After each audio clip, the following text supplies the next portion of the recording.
Good afternoon, Mr. Buffett and Mr. Munger. My name is Keiko Mihalik, and I'm an MBA student at Wharton, but please don't hold that against me. We won't. I never made it that far. I was an undergraduate student. Could you please explain how you differentiate between types of businesses in your cash flow valuation process, given that you use the same discount rate across companies? For example, in valuing Coke and Geico, how do you account for the difference in the riskiness of their cash flows?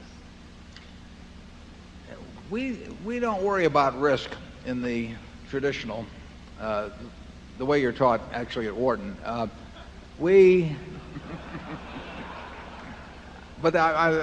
it's a good question. Believe me.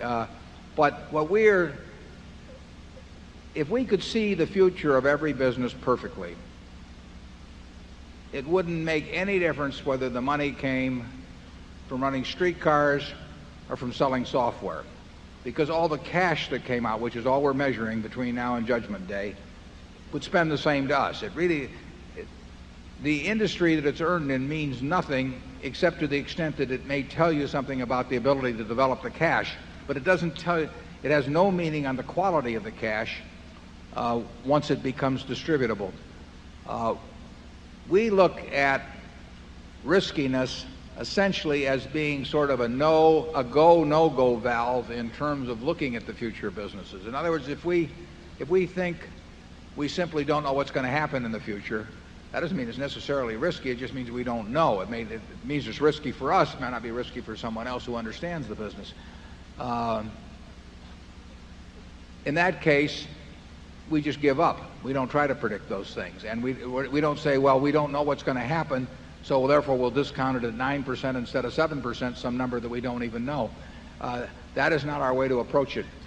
We feel that once it passed the threshold test of being something about which we feel quite certain, that the same discount factor tends to apply to everything. And we try to do only things about which we're quite certain when we buy into the businesses. So we think all the capital asset pricing model type reasoning with different rates of risk-adjusted return and all that, we tend to think it is, well, we don't tend to, we think it is nonsense. And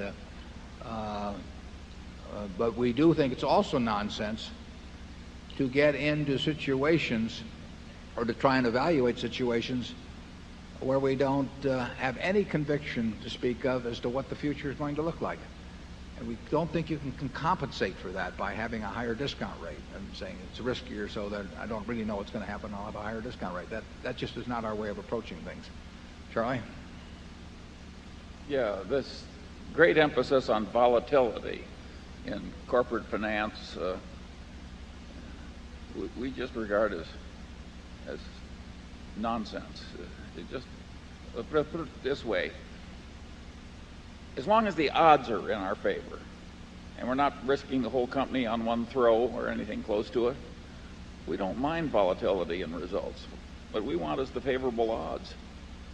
We figure the volatility over time will take care of itself at Berkshire. If we have a business about which we're extremely confident as to the business result, we would prefer that it have high volatility than low volatility. We will make more money out of a business where we know where the end game is going to be if it bounces around a lot. I mean, for example, if people reacted to the monthly earnings of Seas, which might lose money 8 months out of the year and makes a fortune, in November and December, if people reacted to that and therefore made its stock as an independent company very volatile, that would be terrific for us because we would know it was all nonsense, and we would buy in July and sell in January. Well, obviously things don't behave that way, but when we see a business about which we're very certain, but the world thinks that its fortunes are going up and down, and therefore it behaves with great volatility, we love it. That's way better than having a lower beta. So we think that we actually would prefer what other people would call risk. When we bought the Washington Post, I've used that as, it went down 50% in a matter of a few months. Best thing that could have happened. I mean, that doesn't get any better than that.